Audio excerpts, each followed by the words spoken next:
We took our kids on a pilgrimage to understand more about C.S. Lewis, who's the writer of the Chronicles of Narnia, because he was someone who lived with passion. He's someone who lived out of his deep faith. And he was important for us to study as a family because he understood the importance of story.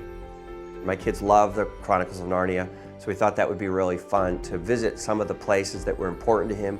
Magdalen College, where he worked, the Eagle and Child Pub, where he met with the Inklings. These are other authors like J.R.R. Tolkien. We got to go to the Trout, which he often stopped at when he was coming back into town from walking tours. But I think for us, probably the crowning jewel of the time, particularly for my children, was coming to the Kilns and walking around his house of 30 years, going up into his bedroom, also enjoying the grounds and the garden, Shelley's Pond. I also wanted them to come here because this is where the Narnian Chronicles were written. I wanted them to see his study and the room and the place he did that and where his inspiration came from.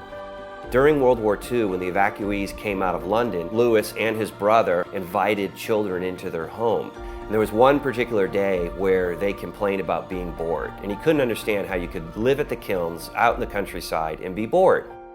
The reason he thought they were bored is because they had never read any of the fairy stories. So they had no moral imagination to entertain themselves. They didn't know how to create, they didn't know how to dream, they didn't know how to make their own play worlds, which he and his brother were able to do when they were kids.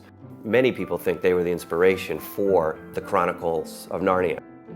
And I think he realized, maybe more than anyone else, that when you can capture someone's affections, when you can capture their imagination, you begin to get them, and the transformation takes place.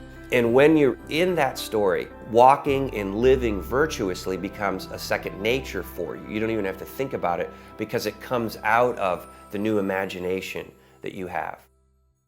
And what you see then is that pattern is in his stories. You have young kids struggling to be virtuous, struggling to do the right thing, not knowing what it is. And as their imaginations are shaped by Narnia, shaped by Aslan, living within that story, they begin almost instinctively, like it's second nature, to live into their own characters, to become who they were meant to be.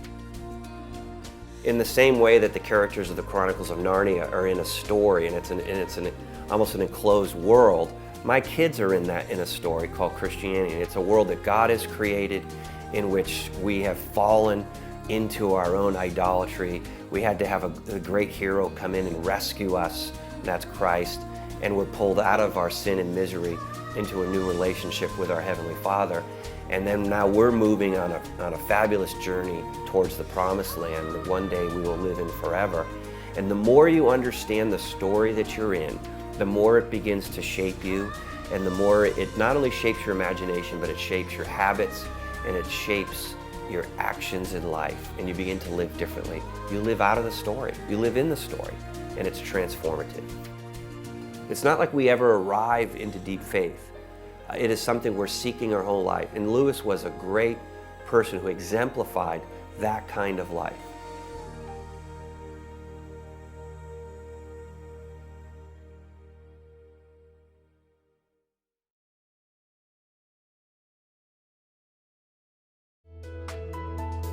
Produced by DeVos Entertainment, with special thanks to the C.S. Lewis Foundation and Grace Community Church, with promotional consideration by InterVarsity Press and Knox Theological Seminary.